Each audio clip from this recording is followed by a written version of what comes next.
welcome to another Warhammer React. This time we're checking out another Adeptus Ridiculous episode for the stinky boy himself, Mortarion. Enjoy! But yeah, so I'm looking forward to this one. I'm curious to see.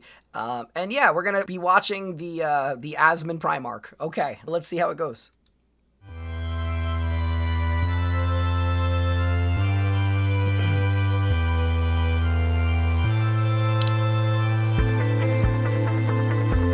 Wait, make your bets. Is the audio going to be terrible and DK just going to be talking out, like being drowned out by the intro music? I'm going to guess yes. Welcome everyone to another episode of the Adeptus Ridiculous podcast. I'm one of your hosts, DK Diamantes, and today is going to be a ridiculously awesome episode because it wasn't the worst, but I will say it's still pretty awful, I won't lie. We are going to be covering the Death Guard.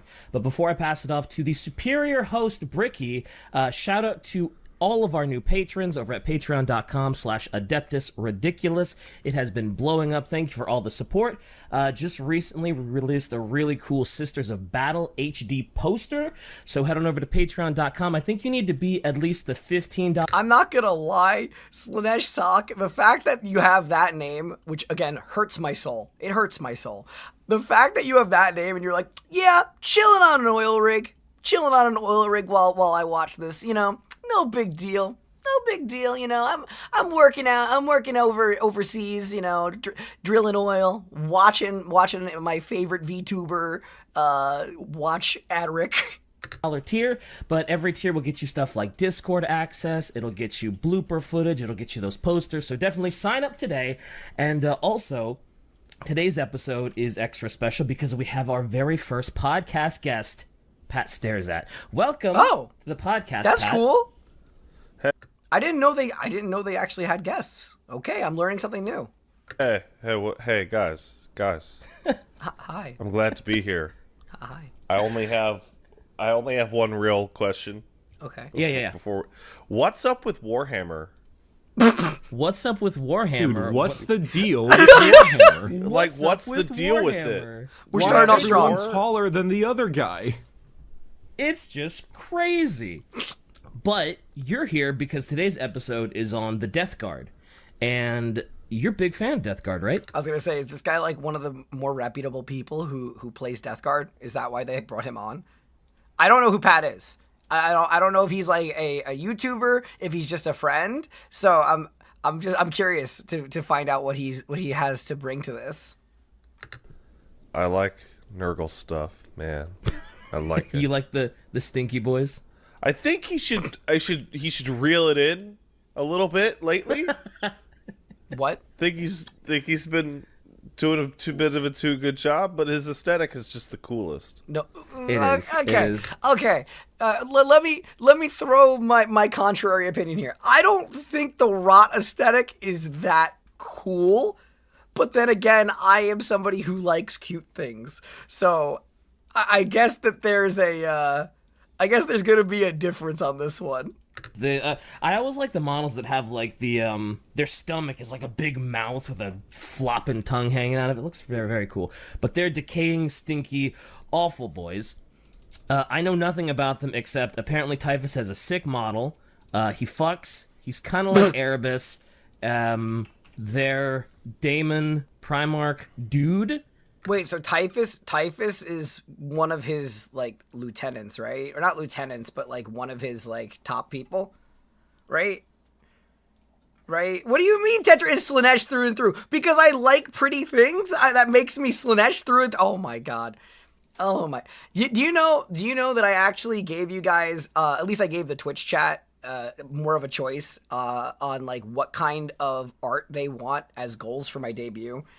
Nobody's picking more Slanesh stuff, thank God. Nobody is picking more Slanesh stuff. So if I end up doing a different list for you guys, I'm afraid. Is Mortarion, and apparently he just straight up don't die. So I suppose now would be a good time to hand it over to Bricky, so you can tell us a little bit about Death Guard. Damn it, Shy warned me about Pat. I didn't listen. He's like, I'm gonna be up. I like Nurgle. He's cool. I'm still a little tired, and then Pat stares at, laughs at, whatever the fuck. And Pat stares at. He stares at stuff. He stares at stuff. He's gonna stare at some stinky ass boys. Yeah. Dude, these guys are smelly, and they have a nice grandpa. Oh my You know, god. they do. You know, actually, that's a good segue. Thank you there. I need to memorize. I need to memorize the goddamn name of the segue guy again. Why does Twitch get better things than us? They don't get better things than you. I'll give you guys a different list of goals if you guys want. I was gonna do the same list of goals, but for debut, because it's literally it's in exactly 2 weeks. Debut for the new model is in exactly 2 weeks. So I can make a different list for you guys, or I can make a joint list. If it's a joint list, the goals will be harder to achieve, because if I did a joint list, you guys will team up against me. Because I need to constantly use that meme. Where is it? Dean Kamen. That's you, a Dean Kamen right there. For that good ass segue. You know, I gotta be honest. After looking at a lot of the Death Guard stuff, Embrace the beauty of decay. No, decay is not pretty.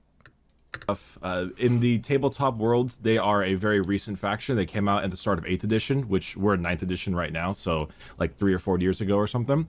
And they kind of came out along with Gilliman and like the Ultramarines, and so they were kind of dealing with each other and being a pain in the ass. But you know, I never actually got into the Death Guard lore itself, and after doing this research, I gotta say, you know, I'm a bit of a Nurgle believer. They actually have some really good lore. I'm quite impressed. I wasn't quite sure, because my favorite Chaos Space Marines factions were always the Alpha Legion and Emperor's Children. But I gotta say, this is some pretty good shit. I'll need to reread some of that Fulgrim stuff to see if I'm and that Alfarius stuff, or whatever the hell's going on with Alfarius nowadays. But I love that anybody who likes Alfarius is just literally, yeah, whatever the hell's going on over there. I don't even know. There's so many layers of generational BS that I can't even follow. And I'm like, that is why he is the best. There are so many layers of Alfarius BS that I love him. I love him. Explain cheese then? What, because cheese is molded, therefore we're going to embrace the beauty of decay? Is it, okay, is the beauty of decay and the association with mold on cheese, is the mold on cheese really decay? Because the cheese itself is still the cheese, but it has mold growing on it. But are we referring to the mold as a decomposer in this circumstance? Because, I guess it is. But, you know, I'm not going to say cheese is beautiful. I'm not going to say cheese is beautiful. Children is Fulgrim? yeah, Slaneshi based. Okay, yeah. He's the pretty boy that everybody memes on for being a pretty boy. Well, they also meme on Sanguinius for being a pretty boy, but he dead. Yeah, kind of hard for him to... Yeah. Is Fulgrim not golden dead? boy, Fulgrim no! did sneak. But actually, before we get into the Death Guard, I think we should talk a little bit about Nurgle, just like in general. Okay. Okay. Is this gonna be like the first bit of Chaos God lore that I'm actually gonna learn? That might be a good idea. What do you say, Pat? You want to learn about Grandpa? I'm actually just stuck back with you mentioning that the Death Guard came in with the Ultramarines, and my brain has just been going, man, I fucking hate the Ultramarines this whole time. I'm so fucking sick of the Ultramarines. That's... He's insulting my son's Legion. What the hell? Seems to be a common theme with people I talk to about Warhammer, because I'm fairly new Warhammer fan. It's usually like, oh yeah, who's your favorite? It's like, as long as it's not Ultramarine, people are solid. But it's like, as soon as you mention Ultramarine, As a lot of people are like, Gilliman, God this hurts me. damn it, I'm sick of them. This hurts They can go me. get fucked, unless you're Luton. But Well, yeah. Luton's is a big fan. The Ultramarines, people hate them. I mean, they as an army are fine. It's whatever. It's the fact that there are more named Ultramarine characters than there are Harlequin models. Things die and rot, that rot nurtures new growth. I know the cycle of life, and I know that Nurgle feeds off the stagnation and the cycle, but he's stinky and gross. Cheese is decomposed milk. Well, that's when you're saying, like, whether or not decomposed and denatured are the same thing. All right. Anyway. Yeah, they're overrepresented. even Yeah. because I'm a secondary to the core.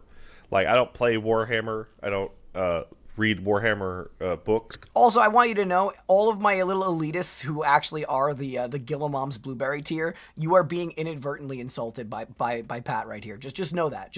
Just know that you are being insulted by them. Or lore. I just play the games, and if they put out like a show or whatever, I'd watch that, right?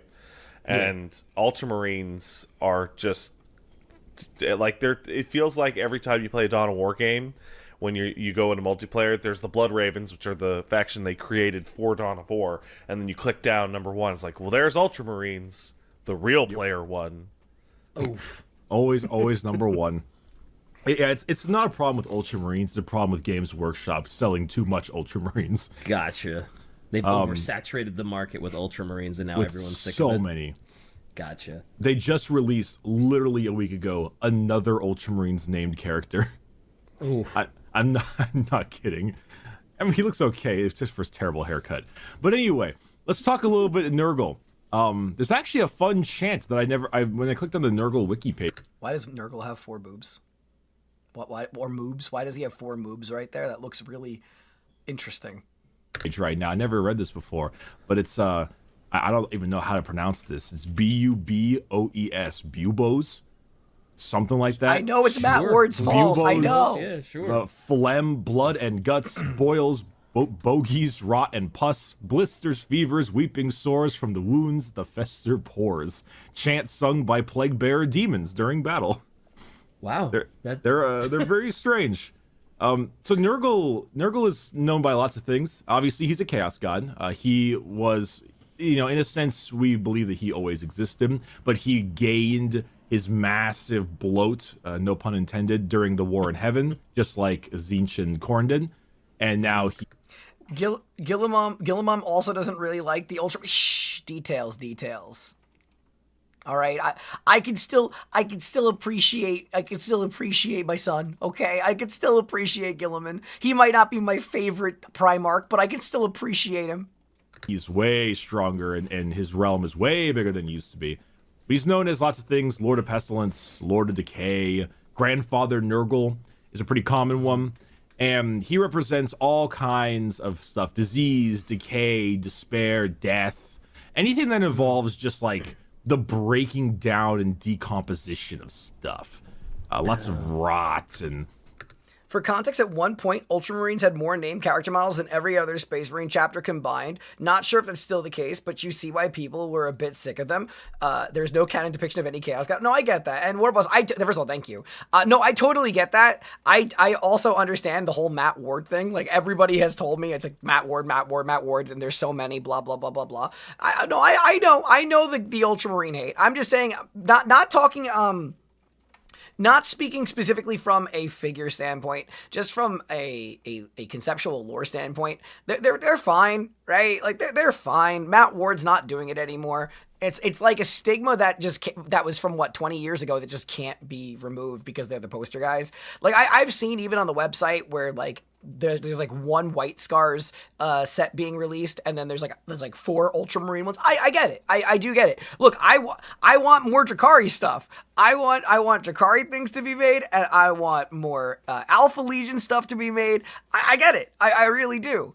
I just don't think that they're that bad. I just don't think that I don't think that they warrant the hate, because for a community that's so bent on like holding the line of like real lore versus fanon, they seem to be really, really affected by meme culture, because I feel like TTS gets more things pushed into false lore than like anything else, and all that kind of thing. But the reason I want to mention Nurgle a lot, because the Chaos Gods themselves don't have a physical form. Like, you can kind of guess what they might look like, but they don't actually have a physical being. They've never been in, like, the material realm. But Nurgle, in his own right, like, the gods are, like, beings. They're... What the hell? Ultramarines aren't even the original Blue Marines. Justice for the Crimson Fists. Well, they don't get the justice. They don't get the justice. Not like in real world, like, people pray to a god or a deity or whatever. And obviously, they believe in like divine intervention, that kind of stuff. But like Nurgle is like a physical like threat. He will talk to people. He will fuck things up. He is as much a character as he is like a god. concept. He's both. So he intervenes. Plenty. Okay. Plenty. Nurgle himself, Tzeentch, Khorne, they all legitimately like do lots of stuff. Not just kind of being like, they're not just like a deity you would pray to or something. Like they are legitimate They're goobers. forces. They're goobers. They got their hands in the cookie jar. Gotcha. Yeah, like I mean, in modern day religion, there's the discussion that that there are forces and stuff, but like there is no questioning it in the terms of Nurgle. Like it's everyone believes it. It's a something that I would joke about with Wooly on our podcast, where it's like, the belief in whatever particular deity on Earth is one thing, but if I was a believer in, I don't know, Thor, and then Thor came down and fucking pointed at a tree and it exploded in lightning, and then said, "Hey, here, you can do it too," and gave me magic fucking powers, there'd be a lot more Thor worship around. You know what? That's Yes. valid. And That's the actually a really Emperor was valid Thor analogy. Worship around. And then the Emperor was like, "Hey, don't do that, don't do that," and then they did it. And they did it anyway. So You're offering I me think our unbelievable story, if power? you guys are ready to get going, we can start off with the Death Guard and where their beginnings entail. So I was curious, how did Nurgle's little section of the warp like bloat? Cause like was Slaanesh the one that like the Eldar murder fucked so much that he would just bloat it up and he just went crazy and then he just big sucked them all into oblivion or something? Yeah, so like when we mentioned before, there's that thing where a lot of us just don't really understand the warp because that's So if I get this correct though, with Nurgle, he benefits secondarily from almost all the other Chaos Gods, right? Because if Khorne kills people, or if Khorne's armies kill people, the dead then power Nurgle. So every time Khorne gains power from the conflict, Nurgle would gain power from the death that happens from the conflict, right? Right? Huh. kind of one of those things that you don't want to over-explain because then it becomes a problem. Fair. But the warp is assumed that it's always like the yin and the yang to the material world. We're living in the material world. The warp is the opposite of it. And in the immaterium, that's like where souls go, where all your thoughts go, all that stuff. And there's tons of places in the warp. He's a But freeloader, that there fits. was an area way back when called the Realm of Chaos. And it existed, the Chaos Gods, Khorne, Tzeentch, and Nurgle. And what happened is that, you know, the Necrons were like, yo, genocide, yahoo! And went out and had their, like, God knows how long war with the old ones where they committed just horrible atrocities and in the trillions people were murdered. And it's just this, like, magnitude of death is what sent so many souls to the warp and then kind of bloated those main three up. Because a lot of times now, the warp is like, if you're in the warp, you're going to get murdered by demons. The idea was way back in the day, if you were in the warp, you were just in the warp, don't go to the demon ghetto section of the warp. Like, don't go down the demon alley. But now we've gone from the bad alley in Boston to, like this is all Compton. Like, it's the warp It's is all fucked Compton. All right. That's Good analogy. That is an That's the insane, best I got right now. insane I just see analogy. the marine ship entering the warp with a big sign that says, "You're now entering Detroit or Philly." Yeah, Philly makes sense. Philly. Hey, I like Philly. My mom's side's from Philly. I'll do Detroit. I'm down for Detroit. Detroit, yeah, Nah, Philly. well down with Detroit. Yeah. Now the warp That's is an Philadelphia. easy one. Philly is like going in like a dark Eldar area. Go through actually, that's probably. Well, that's great praise for a town. Yeah, it's great. It's more dark Eldari, so it's a little better. It's like, wait a minute, that's not a compliment. No. Well, it is to them. They're like, yeah, we're doing well. Yes. So let's start off way back. Let's talk Mortarion. So, The power of the individual gods wax and wane. Nurgle is generally pretty strong because life and death is a universal truth. That's what I would kind of like figure. I really would. Also, I just saw this in my periphery. because I have the Blueberry chat open on one of my monitors. If you guys do join Blueberry, please let either one of my mods know as well, because then they can put you in that chat as well. Because if I'm streaming, I can't obviously put you in the chat from the Discord, so just let them know. But yeah. Mortarion, he's also known as the Pale King, or the Death Lord, or the Prince Lord of Decay, because, you know, fuck it. So I'm not sure, I know you know him as DK, but just in case Pat doesn't.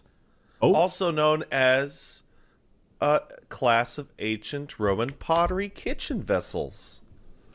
What? What the fuck? What?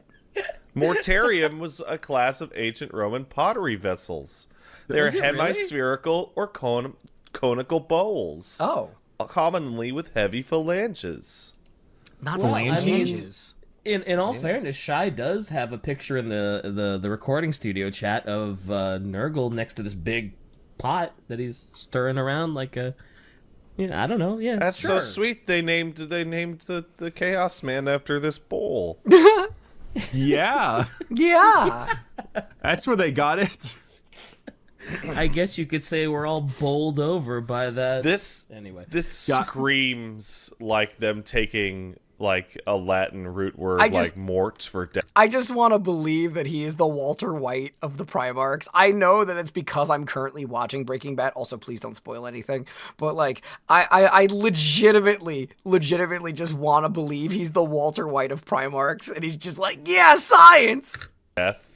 And just going, what if we added Arium to it? Oh, Pat. Oh, I'm so sad that you don't know a lot about Games Workshop's naming nomenclature. Well, I know that they're British. That's like all of it. It's all of that. So you got to read all of it with like a silly voice. Like, I mean, one of it's the dudes we're talking Mortarion. about. Oh God, one of the dudes we're talking about, his name's Erebus. You know, Erebus is like Greek. You know, I do. there's Horus. You know, Egyptian. Yeah. Yeah, there that's it is. funny. Anywho, with the bowls out of the way, Typhus, we need to cook. Mortarion. So way back when, remember the Emperor made the 20 Primarchs, right? And then Tzeentch or somebody was like, yoink, and just yeeted them out into different areas. Now Mortarion did not draw a good straw, so he was yeeted to a planet known as Barbarous. And Barbarous was a hunter-gatherer world, completely stricken by a massive, heavy, poisonous fog. And it was ruled by Necromancer Xenos race, or like a mutant Necromancer race. Really? The humans that were there were the submissive group, constantly stuck in little valleys that weren't poisonous. Because it was kind of one of those things like the higher up you go, the worse the poison. Mm-hmm. And Yeah.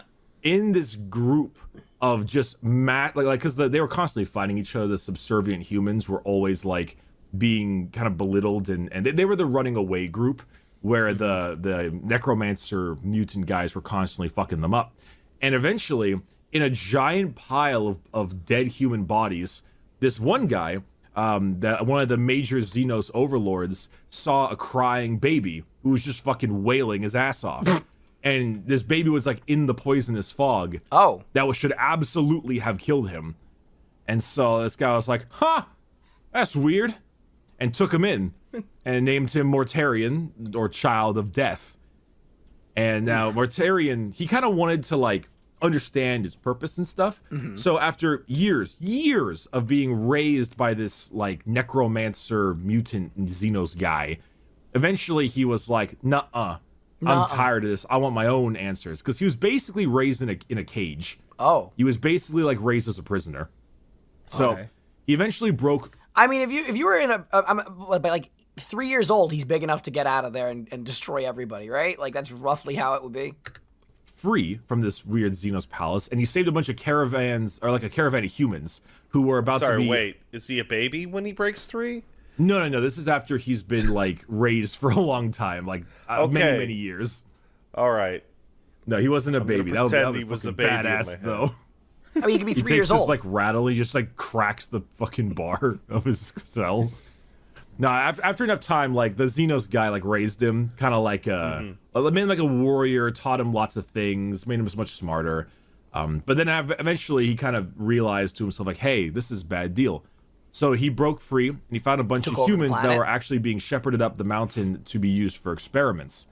And he saved their lives because he, wanted to save the humans' lives. And one of them was a guy named Callus Typhon.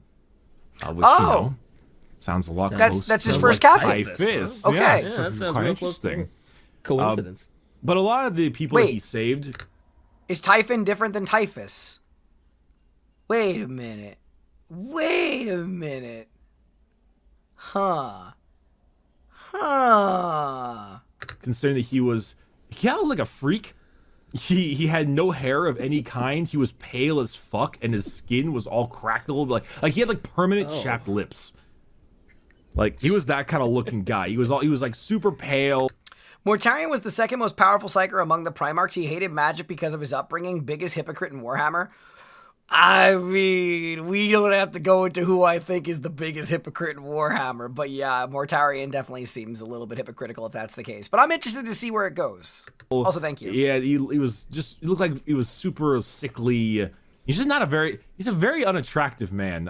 Mortarion might be on the list of like worst looking Primarchs in terms of like attractiveness. Ooh. Yeah, he doesn't sound well. No. He was raised on a poisonous Fulgrim-like character. He's Fulgrim. Oof, not even a contest. Yeah. But to prove his worth, because the humans didn't really trust his ass, because he came from the Xenos group. So to prove his worth, he killed a whole bunch of people trying to kill the humans, bunch of mutant enemies and other necromancer dudes with this really big harvesting scythe, which is kind of where he started using that scythe as like his main weapon. So as time went on and years passed, he trained his group of humans. Now kind of like this like revolutionary outcast group, right? Also, I'm judging by chat. You guys hate Typhus as much as you guys hate Erebus, or in that same vein, because a lot of people are like, Typhus, we don't like you. So I'm just making that assumption. Trained them, taught them in battle. He taught them how to be really good with like combat and their doctrines. And they eventually became his quote unquote death guard. That was how he kind of named. Hey, it's the words. Hey, it's the word of the day. The death. Those are 2 words. Whatever, you get the idea. So he kind of created this little group of Barbarous. And with this whole group, they kind of really understood the idea of like really big resilience, right? Like super good at withstanding the horrible climate of Barbarous and the poison and dealing with the enemies. And eventually, after some time, he really cleaned house. In fact, helping them constantly gain resistance to like the poison and stuff. The only place he could not take over was the highest peak, the highest mountain in all of Barbarous, where his current adoptive father still resided. Right, because the poison's so much worse up there, right? The stinky so much higher up. Yeah, the higher up you go, it's just so much more difficult to deal with. So eventually, this dude arrived. I'll give you 3 guesses. Oh, this dude arrives? Yeah, this Emperor? dude. Big Representative from the Imperium. Wait, what type of shenanigans will Big E get into today? Will he BS his way into tricking Mortarion to join him? Will he brutally kill Mortarion's adoptive father to make him like him? What will he do? The Emperor arrived. Oh, just straight up Emps showed up? Oh yeah, How did he was how doing did his big Great DK Crusade, not? and he was like finding Oh, his that's right, he Primarchs. was trying to find his boys. That's right, okay. That makes sense. He was certainly from the Imperium. So the Emperor arrived at Mortarion, and Mortarion was seeing this like clad in golden armor demigod, and he was kind of not stoked by it because he was looking at him and he was like he has this the Death Guard Mortarion has this idea of like the chains that go around your ankles are the greatest sin. Like being subservient is worse than death. This like huge hatred of that because all the humans were basically like servants. That sounds and terrible for like a military power structure. Being in chains is worse than death. Yeah. Yes, but being like a slave, maybe not like. Okay. Sorry, that's a. I was gonna say, considering the upbringing of the humans on this planet, I could see that mentality being pretty prevalent for them. Bad way to put it. Yeah, not like being below someone, but like, being forced to serve someone you dislike. Well, that still doesn't work either. But don't be a slave. Yeah, basically any kind of slaves or chain, like, binding. Slavery is bad. Got it. Slavery is bad. Mortarion is pretty woke. So with Woktarion, he basically talked to the Emperor, and the Emperor gave him this kind of ultimatum, because he said, "Hey, listen, buddy, if you pal, I got have you. proven yourself strong enough and powerful enough, and if you can go up there and kill your father, your adoptive father, whomst you hate so much, I will leave, and you can do what you want. But if you can't, you will all serve me and my Imperium." And that was kind of the way the Emperor tried to get Mortarion on his side. And so Mortarion was like, Bruh, okay, alright. You know what? Already makes sense why Mortarion hates him. It already makes sense why Mortarion has a problem with him. That is the dickest way that he has come to this planet. Like, Big E has been a dick to every one of the Primarchs, almost every one of the Primarchs, right? Like, he has been an absolute dick to almost all of them. This is the one that if I was in Mortarion's shoe, I'd be like, F you, I'm going up there, I'll choke to death. I ain't following you. "Yo, fuck you, Dad." Yes! Not the Emperor, the other dad. Well, kind of fuck them both, if I'm being honest. But damn it. he made his way up the mountain. Yes. And before he was even able, like, he was a couple steps away from the front gates, his armor just started, like, corroding and rotting off of it itself. Oh my god. Started, You know like, what? his skin's You know what? He gets props for that middle finger he gave Big E here. I'm sorry. He gets props for going up the mountain. started slowly like crack and flay, and he was just kind of outside the gates, like just miserable and like screaming for his adoptive father, and like to get down here and fight him. But he was just not, that part in SpongeBob where Patrick is in like the Sandy's dome and he's like, "You'll be fine," and he starts like coughing because he has no air, and he's like, "What kind of place is this?" No. Are we? Well, so I'm not a big SpongeBob fan. Oh my god. Are we connecting SpongeBob and the Death Guard Mortarion right now? It's all there, man. I like the metaphors. They They not help. see it before. God damn it. Does Shy at least know this part? Please tell me you know this part. How do you not know this part? Someone's got to know this part. I like bet the you our best. listeners know exactly what you're talking about. I never watched SpongeBob. It was after my time, man. After your time. Yeah. It's ongoing right now. How is it after DK's time? SpongeBob came out over 20 years ago. I think SpongeBob came out like over 25 years ago, no? It's an old show. Like, I'm pretty sure it's not before DK's time. Hey, wait, is Tetra a disciple of Graham? No, absolutely not. I like corn. Chat likes to say I like Slanesh. So I was going to say, if you're going to align me with somebody, it's either corn or Slanesh, I guess. But no, I'm not a fan of Nurgle. I just like how spiteful Mortarion's being so far. I don't like the design elements of Nurgle and the Rot, but and I've seen the Mortarion figure for 40k. It's not my cup of tea either. But right now, I just kind of like the spite that he threw at Big E and started climbing the mountain and started melting. So that's all good. No, I honestly, at this point, after watching so much of DK, and again, I have to always give the asterisk of I like DK, but I do think that DK is deliberately a rage baiter. It feels like he is. It feels like he's a rage baiter. Oh. Is it? Yeah, it's still making episodes. Yeah, well, I you know what? I never liked it, all right? Well, Sponge Boy me Bob, let's go serve Nurgle. So anyway, Now we found out basically- who's really sick. I've got the suds, which you don't get either because you don't watch SpongeBob.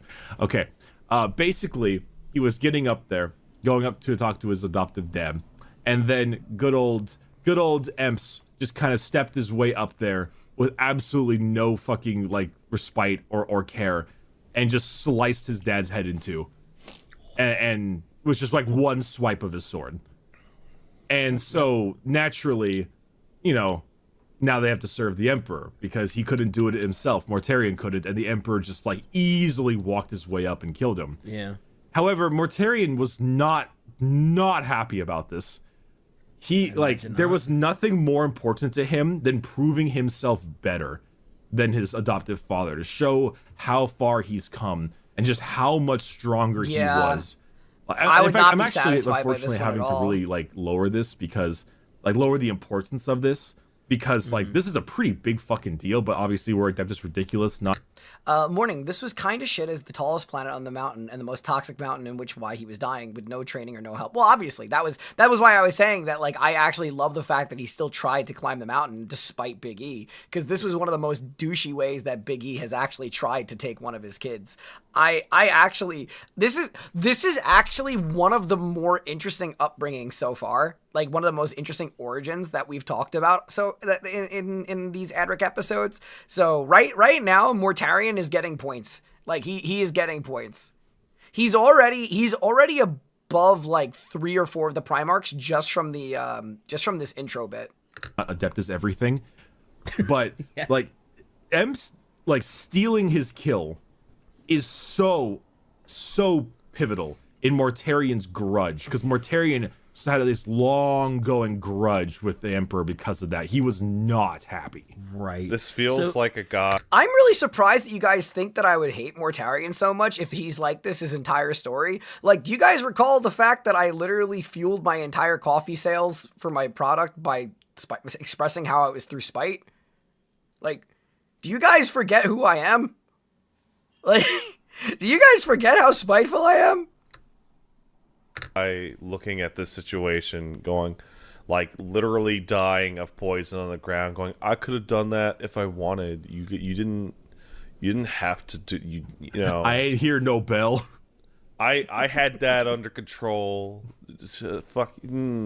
A little bit, but I think he would have rather just left and kept on trying to get stronger and try again. Like, it's less about getting it then, more about just being able to do it. Proving himself better.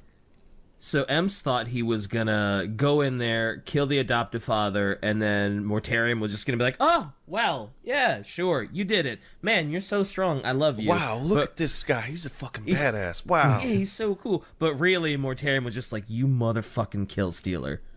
Well, not And sort of. grudged him forever?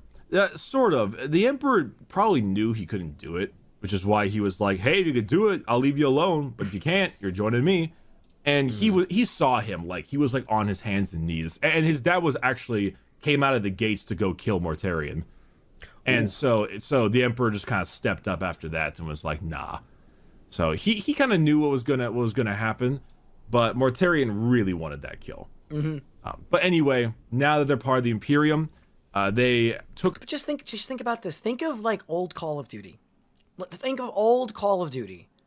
Think about you're on a kill streak. You're about to get that 25th kill. You're about to get the mini nuke. You finally are going to have that opportunity. You're going to have that dopamine rush of being able to press the button and completely kill the field and win the game for your team.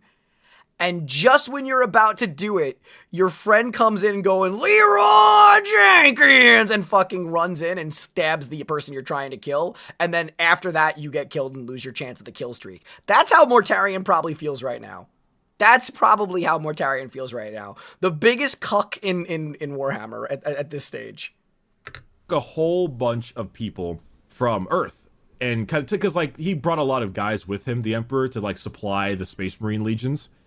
And so, in the beginning, he had, like, a big amount of Terran Earth Space Marines with him. But Mortarion naturally wanted his barbarous kind of guys. I want my stinky boys. Yeah, he wants his own boys. They were trained under him. They're his friends. So he made them. I forget the actual name because the Death Guard had a different name beforehand. But Mortarion renamed his Space Marine Legion to the Death Guard, and he bolstered up a huge amount of his numbers using his barbarous guys. Was it Dusk Raiders? No, I think Dusk Raiders was the name of the. To be clear, Morty wasn't going to win. Yeah, no, I get that. But again, think of my same analogy that I just made. If you die to the enemy team before you get that kill steal, you'll be annoyed. But you don't feel as annoyed as when you see your teammate who knows that you're about to get that kill take it from you. That feels so much worse. It feels so much worse to be kill stole than to actually get murked by the enemy team. At least in my opinion, when you used to play old COD. That's just my take. Again, it's not set in stone, just how I feel. Was the name of the barbarous group. It doesn't matter. Point being, to the Death Guard now. And before he set out to do his great crusade, he says, and I quote, "You are my unbroken blades, you are the Death Guard, by your hand shall justice be delivered, and doom shall stalk 1,000 worlds." And guess who became first captain? Typhus, or Typhon. That Kalis, bro. Yeah, Typhus. Typhus, Our boy, Typhus. First captain, Typhus of the Death Guard. So, with this, he set off on his Great Crusade. And if we remember the Great Crusade, it was when each Primarch would have to make a whole bunch of worlds for them. And to, really get more things for the Emperor. Remember Lorgar was doing really bad at it because he turned everything into a fucking church? Yep. Yep. And then he got wrecked. Yep. Hard. So, Mortarion believed, like I said earlier, that shackling humanity, anyone who has that concept is to be outright destroyed. And that any kind of barbarism like that is the greatest sin of all. And he truly built up his Death Guard to be insanely tanky. Just extremely tough. They're genetically really good at stopping things like poison or like bioweapon attacks because of their old home planet. They're just super disgustingly resilient. Wait, can the Death Guard survive a virus bomb? Can the Death Guard sustain themselves through a virus bomb on a planet? Because I remember in the Rylanor video, right? That's one of the ways that they not an exterminatus, but they virus bombed one of the massive conflicts between Chaos and Loyalist. But can the Death Guard, if they're so resilient, are they able to actually survive that? Besides the revenge steal, to Morty, Big E just replaced a tyrant with another tyrant. That's how I would see it too. That's how I would see it too. No.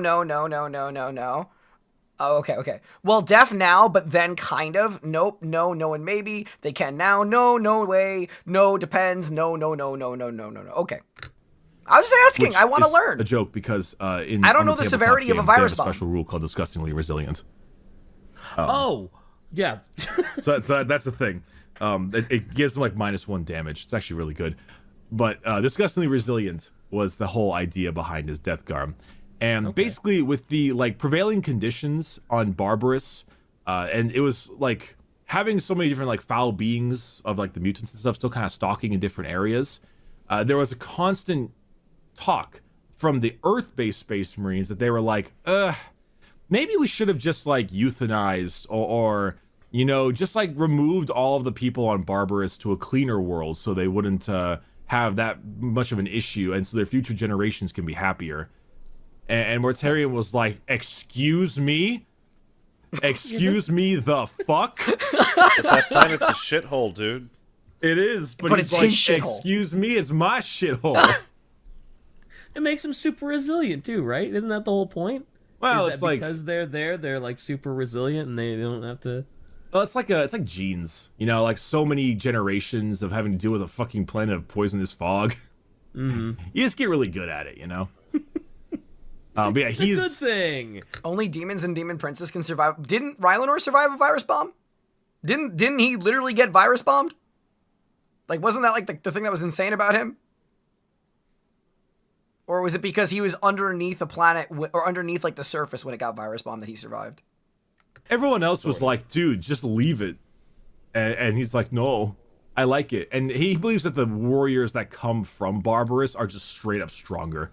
Mm-hmm. We haven't talked about Catachin yet, but there's an Imperial Guard world called Catachin.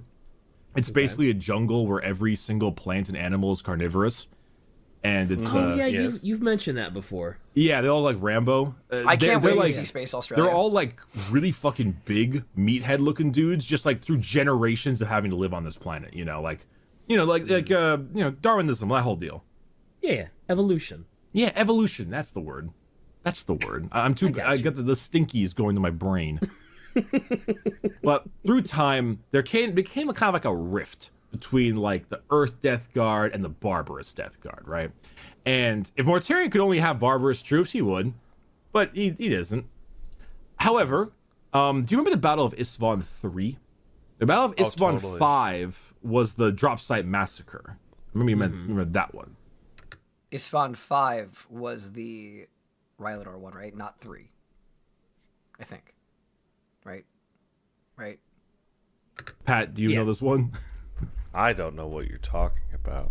Okay, so we only gotta worry about Isstvan 3 then. So this is the part, if DK to remind you and to our viewers, is the part where Horus was like, okay, there's about 1/3 of our group that's still Emperor worthy. We're gonna send them down to this planet and then virus bomb them.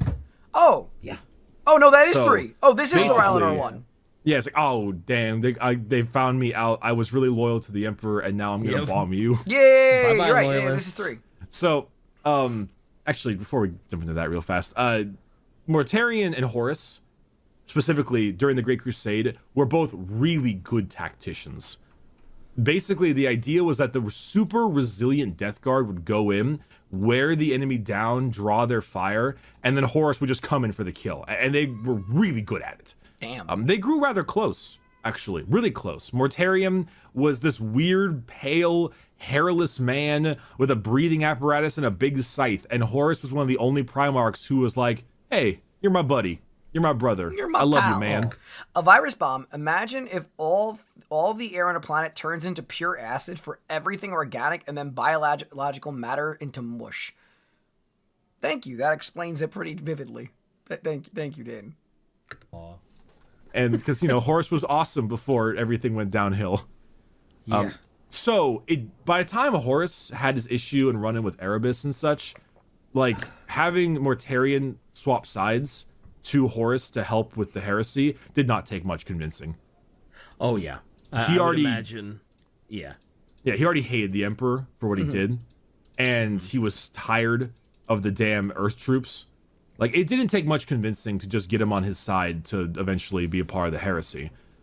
So, naturally, when they did Isstvan 3, that 1/3 of the Death Guard army, that 1/3 that was from Terran, that were Earth dudes, were the ones that were sent down to the planets. How many years was Mortarion under Big E before he turned? Like, how much time? Because they don't really elaborate. I'm sure they do in the books, but like the only real jump of time that I seem to know, like the Horus Heresy took place over a decade, roughly, right? And then you have, or at least the Battle of Cadia took like a decade. So I don't know how long the Horus Heresy was. I'm sure the Horus Heresy was over 100 years, knowing how everything in this is like really spaced out. But was it centuries or a singular century? Because I remember the Battle of Cadia was like 7-8 years, right? Yeah, I didn't mean to say the Horus Heresy. Before anybody immediately starts saying the Horus Heresy was not 7 years, I meant the Battle of Cadia was like 7-ish years, right? The Crusades about 200 years. Okay. So now, assuming that's the case, so he was under the Emperor for a few centuries beforehand. So Mortarion was with the Emperor for a few hundred years and then turned on him. Wait, so the Horus Heresy is okay. Crusade 200 years and the heresy was 9 years. Okay, so then I did. Okay, so then my mistake was actually correct. I love that. Okay, no, I actually thought that the heresy was like 100 years, and I thought the Battle of Cadia was like 7-8 years. So the heresy was 9 years, and the crusade to find all of his kids were 200 years, and he found. I guess he found Mortarion in the earlier years of it, right? Great Crusade was 200-ish years, and he wasn't one of the last found, so probably a good century or so. So he sat for 100 years brooding, being like, I wait for the opportunity to give the middle finger to my dad. Respect. Surface, and then virus bombed into oblivion. Yep, I have no problem seeing that one. That, like you said, it probably wasn't a long conversation. It was like, you wanna fuck up the Emperor? Yep. Yeah. Yep. And also, Sure. there's actually a great thing that I didn't really mention that Shai greatly reminded me of. Mortarion disdains psychers. Like, hates them. He hates them, and also it's mainly because the dudes on this planet, the necromancers, they were necromancers because they were like often like psyker based or like warp magic. Yeah. So they used them to make the people subservient. And when Horus went to the said the Emperor used the warp and stuff and was a psyker, Morty was like, "Wow, I knew it. What a douche." Yeah, I mean, just when you think that he probably couldn't hate the Emperor more than he did, oops, all warp magic. Oops, all psychers. Yes. So basically, Mortarion sent down that 1/3 to the ground and virus bombed the shit out of them. However, there was a slight issue with that one dude, Nathaniel Garrow. He was part of that Death Guard ship, and he was able to flee and like warn everybody.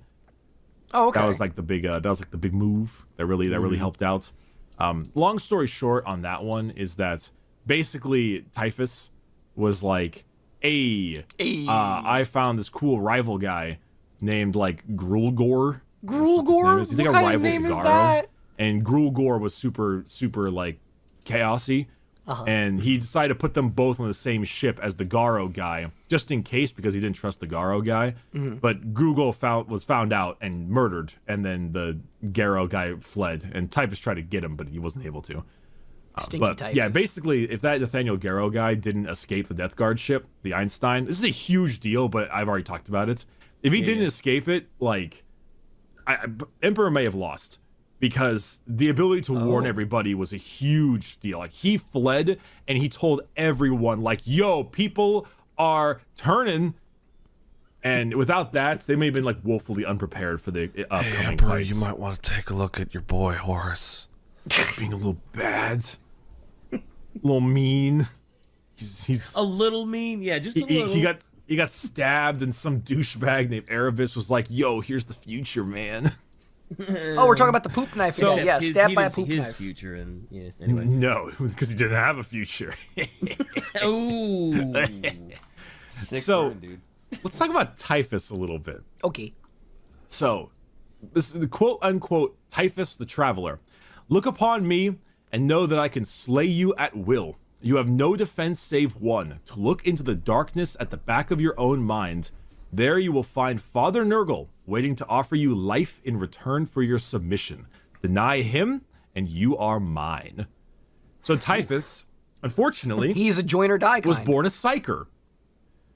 Now, Oh my god. he, unfortunately, Tell me more. Does Mortarion at least hate Typhus?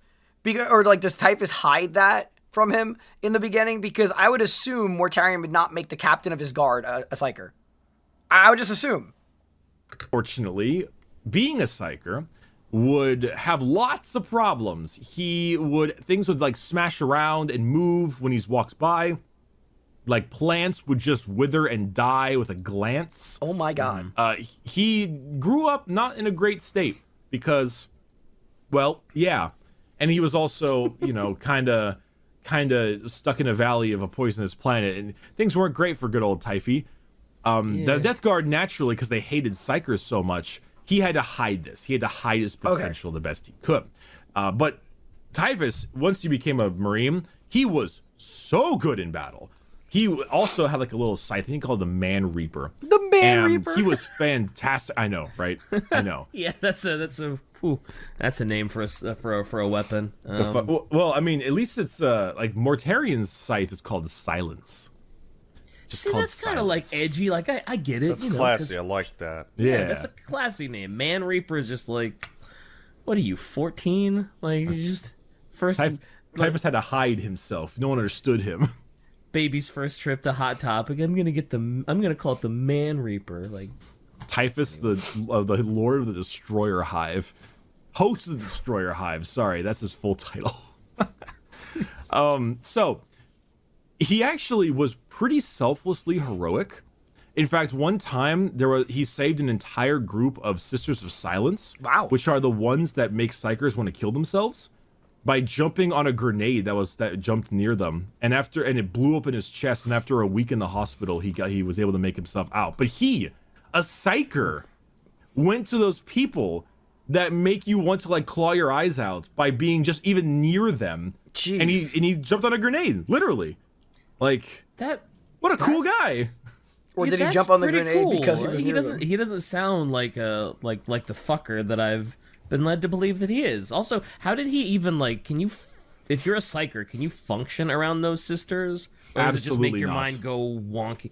Okay, so Yeah, absolutely not. They completely nullify everything. They make it really, really bad. Even in game, you can't even hit them with psychic powers. It's impossible. Oh, really? You are unallowed to. It's pretty nutty. That's actually kind of wild. But he, at some time, Typhus, he met with somebody. You want to guess who that somebody is? who Typhus met with? Yeah. It's who you think it is. It's who it's got to be either Mortarion or Horus, I guess. Oh, no, it How? was Oh, Erebus. DK, come on. Oh, it was Erebus. Of course it was it's Erebus. Look at the quirky He's little back. guy. It's Erebus is here. Man with the poop knife himself. Episode. Hey, everybody in chat, do you have the obligatory F. Harris? F. Erebus? I know how much you guys want to say it. I know he's on the screen. I'm waiting for the F. Erebus. Come on, get it out of your system. Come on, chat, get it out of your system. I'm waiting. I know it's coming. The chainsaw scythe named Silence. I love everything. Oh, okay. Okay, all right, back to the video. I will also see now just how long the delay is, because saying F. Erebus takes about 30 seconds, and then we'll just start seeing... Yeah, there we go. There's the chat. Yeah. Yep. There's the delay. There is a perfect litmus of how long the delay is between me speaking and you guys receiving, because that is absolutely everybody in chat. My God. All right, back to the video. How could I not? Now I'm gonna look up Erebus. Erebus is a fucker. Yeah, Erebus is the worst fucker. Everything that is wrong is partially Erebus's fault. Yeah, basically, Erebus gave Horus a vision of chaos that turned him chaos. He screwed up Lorgar, which made him really angry. I would say that the person whose greatest fault it is... Is there a video on Erebus as to what made him such an insufferable individual? Because I kind of want to know, what made Erebus the absurdly hateable pain in the butt that he is. Because, you said that even his name is not his. I want to know what the heck. I know he poop knifes Horus. But I mean, origin-wise, how did this guy just come to be the most insufferable character, ever conceived? So that I want to see. That I just want to see. Lorgar and the Emperor for why everything went to shit, but good old Erebus is pretty up there on the blame. Also, it's all his fault. Got it. Easy. It's all Or Erebus's it's also Magnus's fault, but that's a different deal. What? No, Magnus did nothing wrong. Stop it. I've heard that one before. Yeah, by me. Yeah, and most of the Get up, internet. Karm proceeds to destroy Erebus. But Typhus, basically, he joined Erebus in this thing he had called the Seven-Pillared Lodge, and Erebus showed him a vision of what he could be if he stopped hiding his psychic powers and he stopped hiding his potential.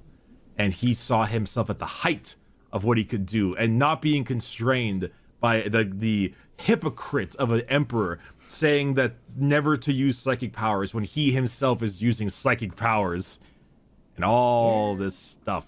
And it's yeah, it's about right. Emperor was kind of a bad dad. Yeah, he was the worst dad of ever. Just the worst dad, period. He's pretty up there on bad dad medals.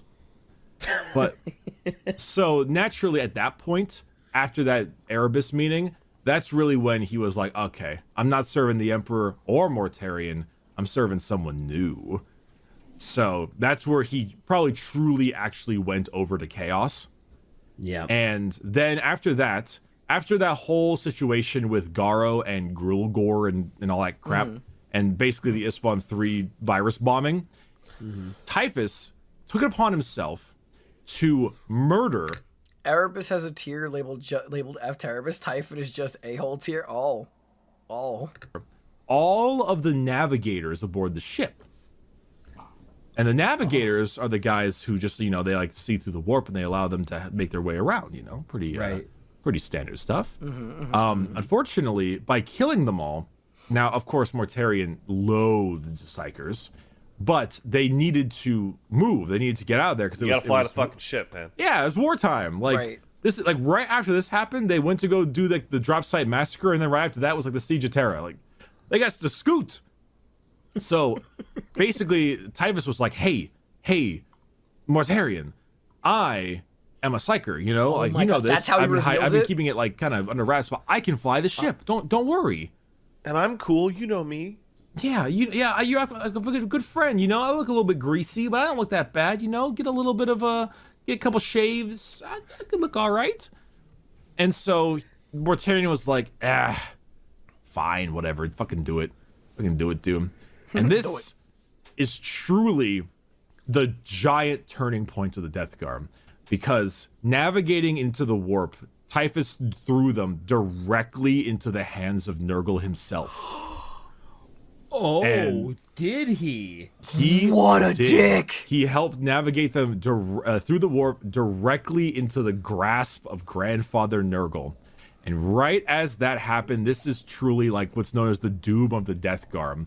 The entirety of the Legion was subjected to a horrible infection called the Destroyer Plague and Nurgle's Rot. And these big, fat, dog-sized flies buzz through the entirety like a fog through all the ships, stinging and biting different kinds of the warriors, and their flesh turning into like a jelly. The venom sting caused their flesh to boil and have gross. Their bellies started to grow yellow and break through their armor like jaundice. Typhus is a dickhead! Oh my god! And distend, their eyes would like run out of their sockets like an egg. Their power armor would be grafted on their arms. They spawn boils and they're like full body scabs and pus. But the worst part about this whole thing is that, well, two things. One, Typhus got the best of it. He was rewarded heavily. He swelled up huge. His skin fused to his armor. Giant funnels of bone came from the back of his body and poured out thousands of flies, gnawing at the inside of his body. And he now is basically a moving, walking, a hive of insects, which is... I hate it. I hate it. Erebus loved playing the Scorpion game. As a child, he would cut the legs off a scorpion to make them go in the direction. In his mind, he called the heresy the Scorpion game. Dude, he's a sicko too. But dude, what? Bruh, I hate Typhus. What the hell? why he's called the Destroyer Hive. It is super nasty. It is super nasty. I didn't know he turned into a literal walking hive. Yep, that's why he's host of the Destroyer Hive. Yeah, now the name makes sense. He's nasty. He is nasty. They're gigantic, like it literally looks like smoke with the thickness of flies and bugs that can fly towards you. And they imagine I would assume that his entire body is in excruciating pain in perpetuity. Like that sounds vile. Entire cloud, but like a cloud where it just looks like smoke from a fire, but it's actually a bunch of tiny wasps that are coming in there to give you like AIDS.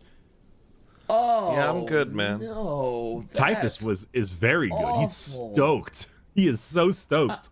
I was gonna say, what are the bugs that come out of him actually? Do they just like give you like disease and rot and make your skin melt, or Pretty like much. is there a specific like tabletop? Well, you might talk about the tabletop stuff later. Yeah, I can mention that a little bit, but overall, it just like melts through anything, flesh eating, just like pestilence. Like Typhus loves to have tons of contagions. He loves having millions of different kinds of diseases. What is wrong with Typhus, dude? What is this? Also, thank you so much for the gift to Edom. Oh, Edom, enjoy membership, enjoy the emotes. Dude, Typhus is a sicko. He likes to experiment. He's all about it. But God. of You course, really don't want to meet Typhus on the battlefield. You really don't. Fuck no. No way. He alone has caused so many problems. Nurgle takes But away the pain. with Okay. all of this, there was one horrible aluminum lining. All right. So the biggest issue that possessed itself in this situation was that the Death Guard, being the Death Guard, were so damn resilient.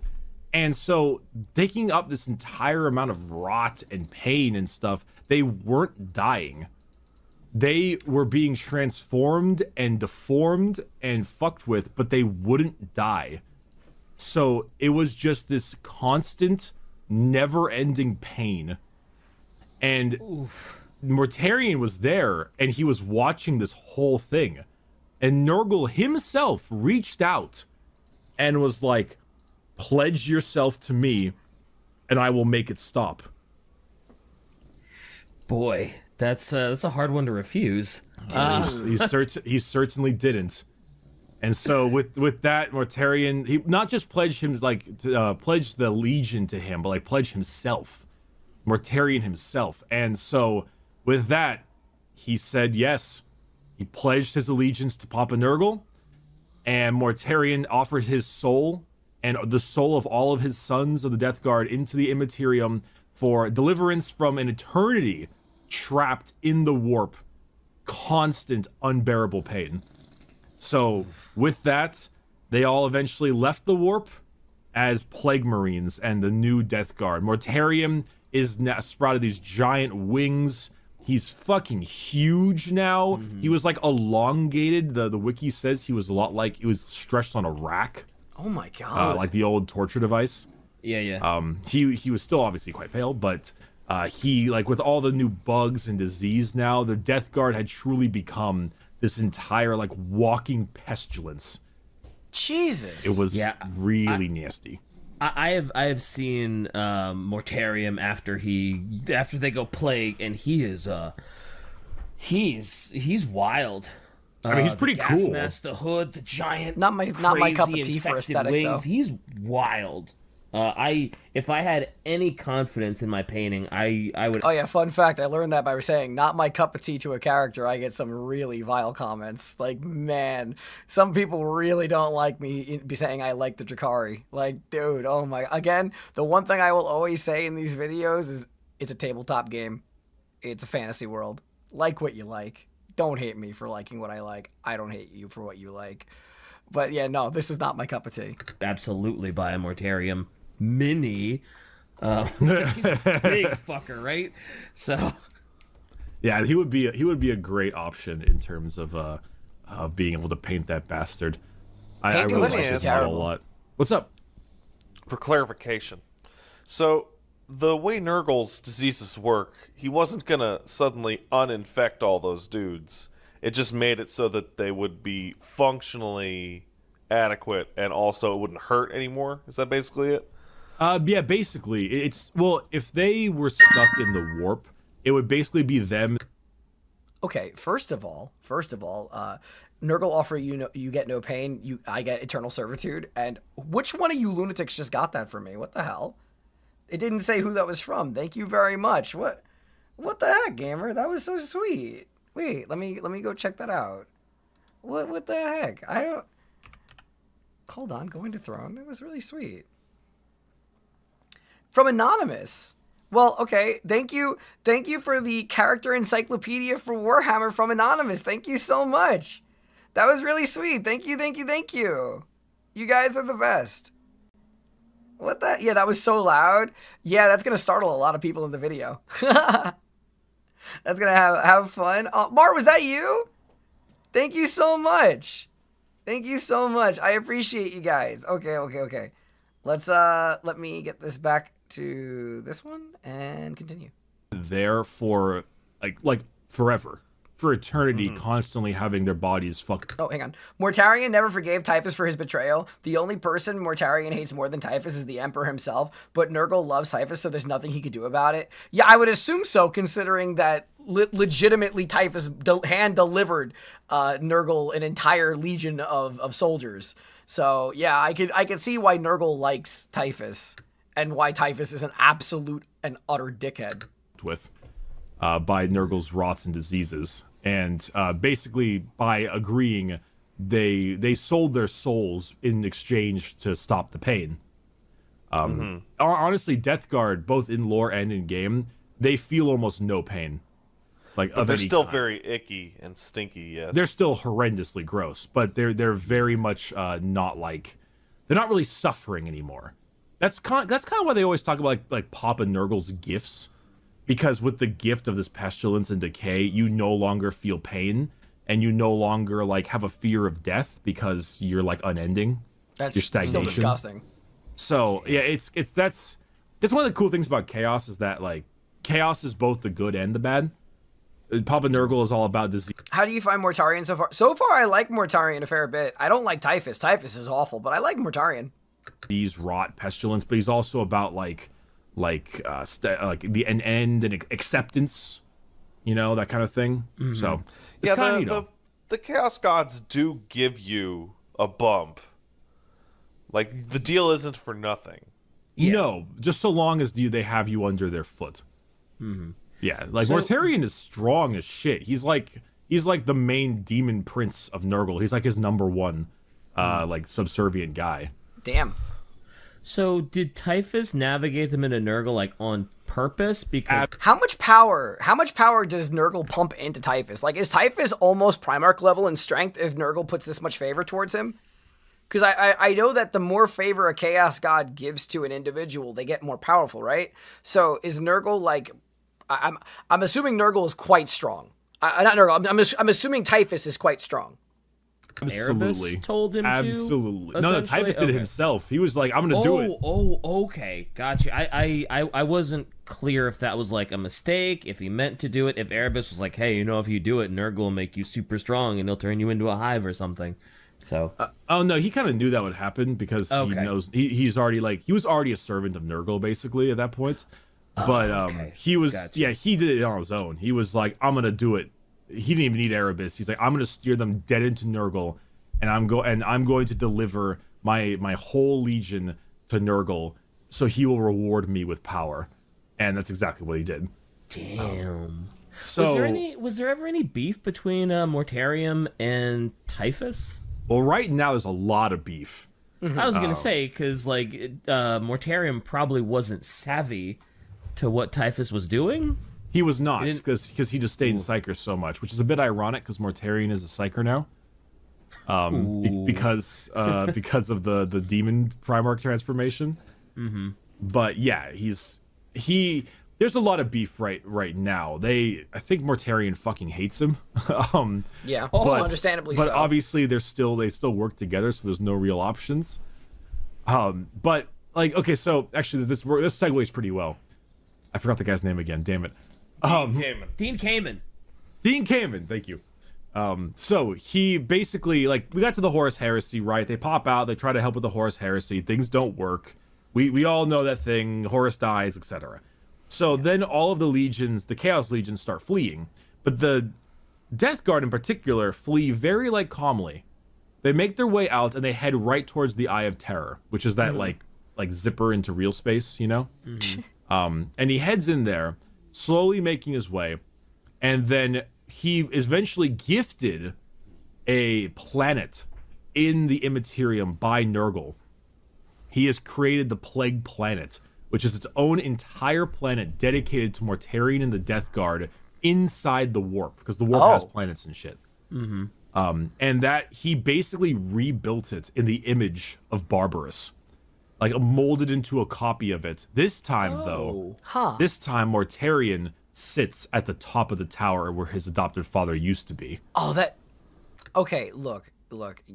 You guys said he's pretty empty. I gotta tell you the truth. That's pretty good writing. I like that. That's kind of cool. 40K, the last ascension of Dominic Seroff's short story, is a great example of how terrifying Typhus can be. I'll have to look into that. Thank you. This is his new throne, which is kind of cool. Okay. I was gonna say Mortarion probably likes that. Since he never wanted to leave. He always wanted his soldiers from there, right? And Now that's I his am home. the captain now. He is literally the captain now. The irony that he's the one sitting on top of the throne that he wanted to kill his dad on. Well, he now has finally deemed himself the better. He now has taken the spot, so he is now better than his father ever was. So he feels quite content. The problem is that Typhus, like, Death Guard, very stagnant, right? Not much movement. Yeah. That's kind of the point of the Death Guard. So he has his planet here, and he's content with just kind of chilling. And he'll occasionally send out forces to attack like Cadia, which eventually Cadia fell. But besides the more recent Cadia things fell? with the Dark Imperium and him fighting Gilliman and stuff, he's pretty chilling. He's just kind of doing his own thing. And Typhus is fucking infuriated by this. He's like, I gave you guys all these Nurgle gifts, and you don't appreciate them, and you're gonna sit here and do nothing with them, you absolute buffoons. I hate him so I'm much. out of here. I hate him so much. So Typhus takes his like horrible tumor of a ship and a big fleet, and he just kind of leaves to go spread disease wherever the hell he can because he thinks it's fun and he wants to do it. And he wants to. Dude, what is with spread this Papa character? Nurgle's gifts He's such a dick. out there. He's such a dick. And Mortarion's like, yeah, whatever, man. He's actually kind of like that. He's like, just, okay, fine, do what you want, do what you feel like, but if I need you, you come back. If I need you, you get back here immediately. I mean, I can see how Mortarion wouldn't mind, because, I mean, Typhus is just going out and he's just fucking shit up. I mean... He's really fucking shit up. Typhus is a absolute, like, threat. He is terrifying. He's just there to be a dick. Disgusting. He's just there to be a dick. Gross. I just posted a picture of it. That's a cool ship.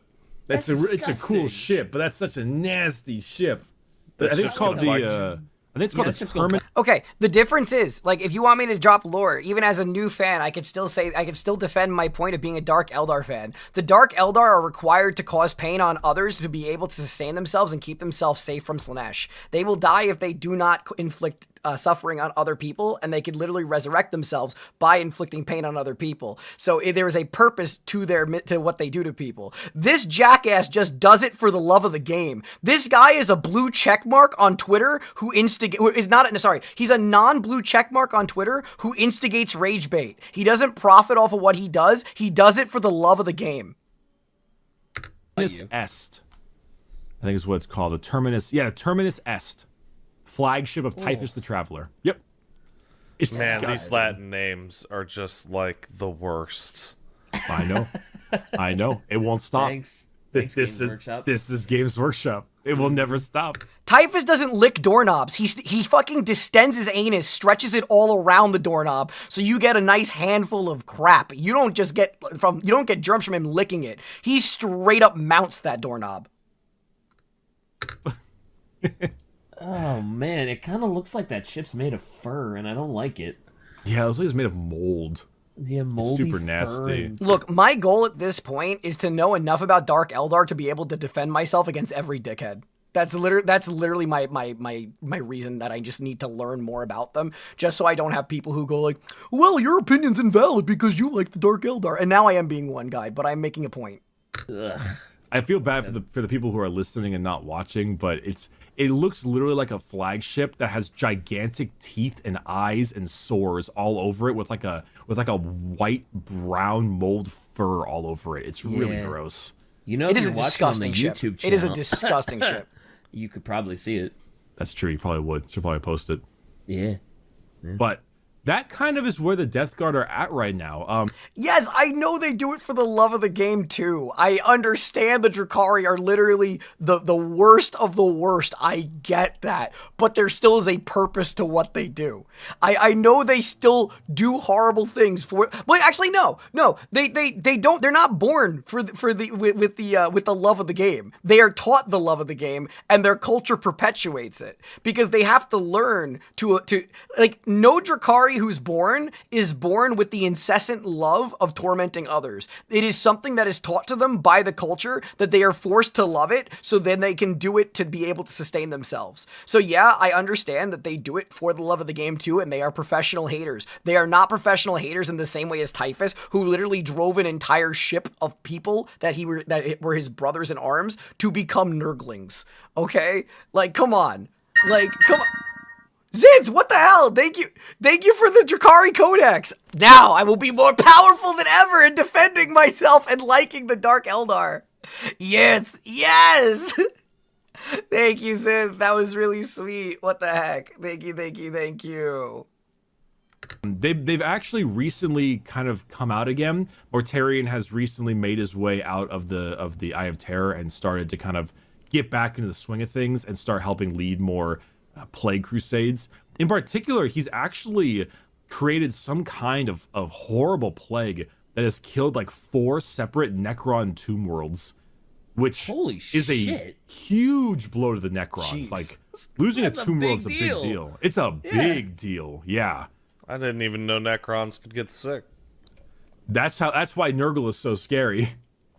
He's really, really nasty, and his plagues can just like eat through everything. I think it's more the idea that like it's less about getting sick, but you know, a disease, right? A disease or a plague is a virus. It's an organism, and enough of these organisms can eat through anything.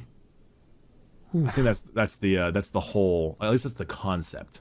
So it's more like they just kind of melted down the Necrons. Not necessarily that they like infected them with a plague, but there was so much of their Mortarion killed Gilliman? I thought Fulgrim killed Gilliman before his resurrection.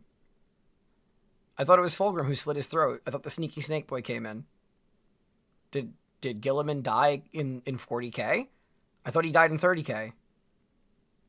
Did he die recently in the books? I have no idea if he did. I do not know that. shit that they just melted them.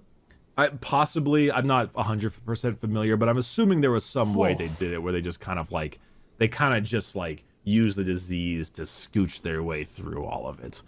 Oh. But now. Wait, Morty killed him after? Oh, so is he dead? Wait, so Gilliman's dead? So he's done. He's gone now. So he's not coming back now. Now he's dead. But Big E. So he's died twice.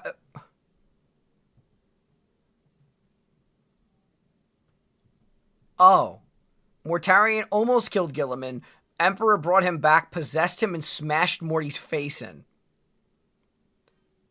Oh.